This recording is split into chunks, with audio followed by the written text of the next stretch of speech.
At over 180 miles per hour, NASCAR drivers live inches from disaster every second.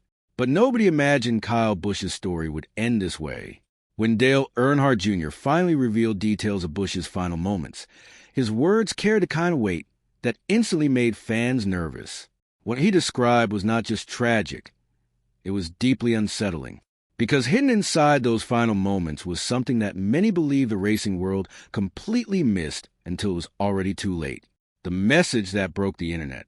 Hours after NASCAR announced Kyle Busch's death, Dale Earnhardt Jr. posted a message on X that stopped the entire racing world cold. He did not post a generic rest in peace. He did not post a Bible verse. He told a story that nobody outside of their inner circle had ever heard before, and that story changed how every single fan understood the last chapter of Kyle Busch's life. Dale wrote that he and Kyle had what he called a really challenging existence for many years. And if you followed NASCAR at any point between 2005 and 2017, you already know that is the understatement of the century. These two went at each other on the track, off the track, in interviews, and through the media for the better part of a decade. The Richmond door slam in 2007 alone could fill its own video. And when Rick Hendrick released Kyle from Hendrick Motorsports after the 2007 season specifically to make room for Dale Jr. on the roster, that move added a whole other layer of personal tension between them that quietly followed both drivers around the garage for years after it happened. But here's the part that hit everyone in the chest. Dale revealed that it was Kyle who made the first move to fix things. Not Dale. Kyle walked into Dale's motorhome one day and started a conversation about how they each managed their racing teams. That was the door opener. That was the moment two men who had spent years making each other miserable decided to try something different. Dale wrote that they even did media together to laugh through some of the things they put each other through. And then he dropped a detail that made the whole internet go quiet. He said they had recently been talking about Kyle driving one of Dale's late model cars at North Wilkesboro this summer. They had a plan to meet up the following Thursday to get Kyle's seat fitted at the JR Motorsports shop. Kyle was excited about it. Dale said Kyle actually laughed over the idea of his fans and JRM fans having to cheer together for the same driver in the same race. That meeting was supposed to happen on May 29th. Kyle died on May 21st. 8 days short of a handshake that would have been one of the best feel-good stories in NASCAR history. And now you have to sit with the fact that one of the greatest rivalries in modern racing did not end with a dramatic finish line moment or a championship battle. It ended with a text thread about seat fittings and a Thursday appointment that will never be kept. That is how close they were to something special. But Dale's tribute was not the only thing that shook the NASCAR world that week. Because what happened in the 11 days before Kyle's death is a timeline that still does not fully make sense. And it all started with a radio call that nobody thought twice about at the time. The radio call nobody took seriously. On Sunday, May 10th, Kyle Busch was racing the Cup Series event at Watkins Glen in upstate New York. He was driving the number 8 Chevrolet for Richard Childress Racing, and for the first time all season, his car was actually fast. He was running inside the top 10. He was making moves. He looked like the Kyle Busch that fans remember from the Joe Gibbs racing days. And then, with a few laps to go, he keyed his radio and said something that would haunt every person who heard it after May 21st. He asked his team to find a specific doctor named Bill Heisel at OrthoCarolina. He said he needed a shot after the race. His spotter asked if he wanted the doctor at his car or at his motorhome. Kyle said the motorhome. That radio transmission went out live on the Fox Sports broadcast, and Mike Joy explained it to millions of viewers without a hint of concern. Kyle had been fighting a sinus cold all week, and Watkins Glen is a road course with elevation changes and high G forces that turn any kind of head pressure into pure misery. Sinus cold plus road course equals a tough day.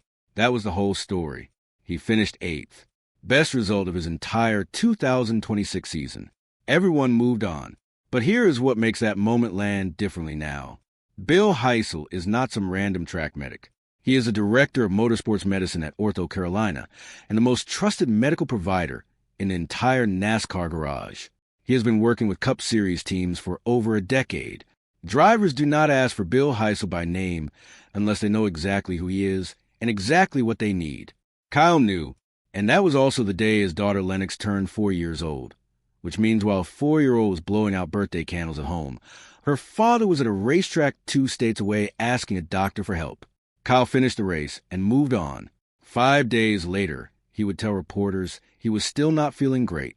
But on May 10th, the clock had already started ticking, and the sinus cold that everybody dismissed was about to become something much worse. The last win, and the words that haunt everything. On Friday, May 15th, Kyle Busch showed up at Dover Motor Speedway for the NASCAR Craftsman Truck Series race and drove like the greatest Truck Series driver who ever lived, because that is exactly what he was. He qualified on pole. He swept both stages. He led 147 of 200 laps. He beat Ty Majeski to the finish line by more than 3 seconds and won his 69th career Truck Series victory, a record that may never be touched. After the race, Fox Sports reporter Amanda Busick asked him why winning never gets old. And Kyle gave an answer that now lives in a completely different universe than the one it was spoken in. He said you take whatever you can get because you never know when the last one is going to be. So cherish them all and trust them on that. He said it with a smile. He said like a man who had been struggling in Cup for 2.5 years and was just happy to be back in victory lane, doing what he loved. Then, in a follow-up press scrum, a reporter asked how many more wins he wanted. Kyle said the same thing again. You never know when the last one is going to be. Twice in the same press session, 6 days before he died, Kyle Busch told the world to cherish every moment because you never know when it ends. I want to be honest with you here. Drivers say stuff like this all the time. It is the same kind of cliche as giving it 110% Kyle was not secretly aware of anything. He was just a guy reflecting on the fact that wins do not come as easy as they used to. But context changes everything. And when you watch that interview back now, knowing what happened 6 days later, those words feel like something a screenwriter would reject for being too on the nose. The next day, Saturday, May 16th, Kyle talked to reporters again at Dover and admitted he was still not feeling right. He said the cough from the previous week had been pretty substantial and that he still was not great. Nobody panicked. He had just won a race the night before. Drivers get sick. Drivers race through it. That is the culture. And that culture is part of why what happened next caught everyone completely off guard. The last birthday, the last post, the last Tuesday.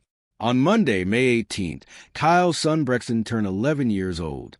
Kyle posted carousel of photos on Instagram, showing Brexton growing up on racetracks and in victory lanes.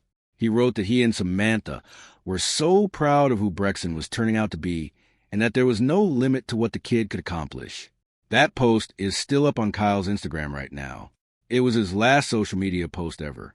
3 days before he died, he was a father celebrating his son's birthday, writing about how proud he was. And think about what Samantha posted that same day. She wrote about watching Brexton become this driven, funny, kind-hearted little man and called it the greatest gift. She said no matter how tall he gets or how fast he drives, he will always be her baby. 3 days later, she would lose her husband. Those words were written in joy. They now exist in grief. The next day, Tuesday, May 19th, Kyle and Brexton drove to Durham, North Carolina for the grand opening of an Andretti indoor karting facility. Mario Andretti himself was there telling stories. A man named Nazai Dura, who was at the event, later told a local news station that he saw Kyle and Brexton playing arcade games together and bonding in a way that was impossible to miss. He said he did not want to bother them because the moment felt too special. Kyle was laughing. He was present. He was with his son.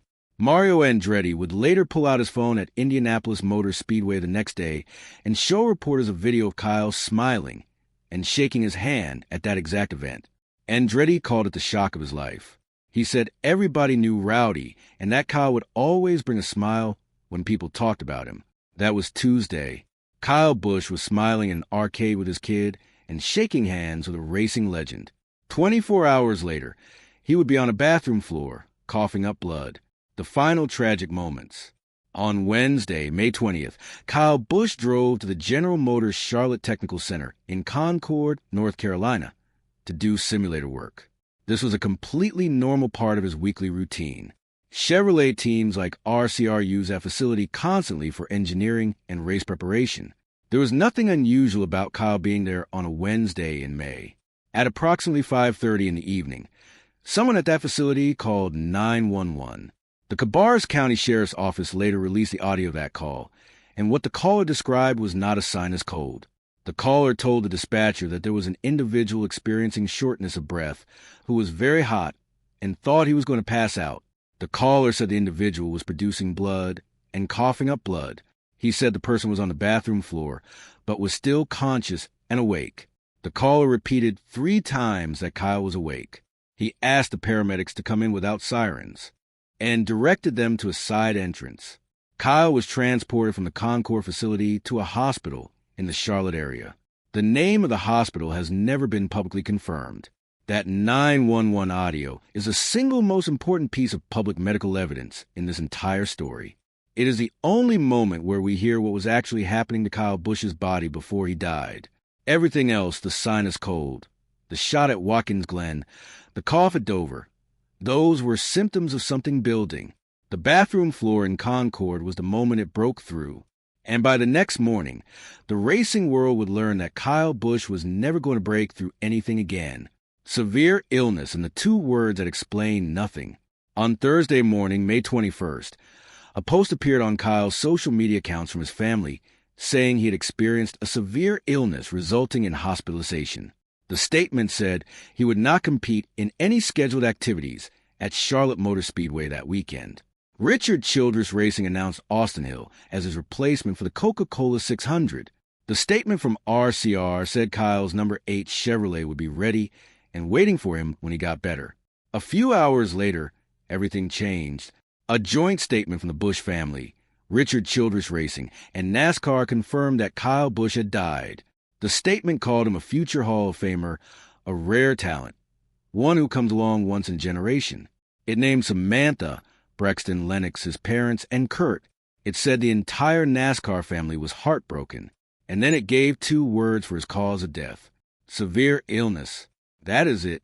No hospital name. No medical condition. No timeline of what turned a man who was playing arcade games on Tuesday into a body in a hospital on Thursday. NASCAR CEO Steve O'Donnell held a press conference the next day at Charlotte Motor Speedway. He called Kyle an American badass. He said Kyle would probably be pretty angry if they did not race this weekend, so they were going to honor his memory by doing what Kyle loved most. When a reporter asked about the cause of death, O'Donnell said they were only 24 hours removed from getting a phone call, and that out of respect for family, he was not going to address specifics. He promised transparency would come in due time, and then O'Donnell shared one last detail that gutted everyone in that room. He said Kyle had texted him on Tuesday, the same day he was at the Andretti event with Brexton. The text said, "Hey man, what do you think about an over 40 rule so I can compete in all the Truck Series races next year?" O'Donnell laughed through tears and said they had actually discussed it in an internal meeting on Wednesday and agreed it was a good idea. That meeting happened while Kyle was collapsing in a building less than 30 minutes away. Richard Childress Racing also announced they would retire the number 8 indefinitely. The statement said Kyle was instrumental in designing that number's look and that no one could carry it forward the way he did. They said the number 8 is reserved for Brexton Busch when he is ready to go NASCAR racing.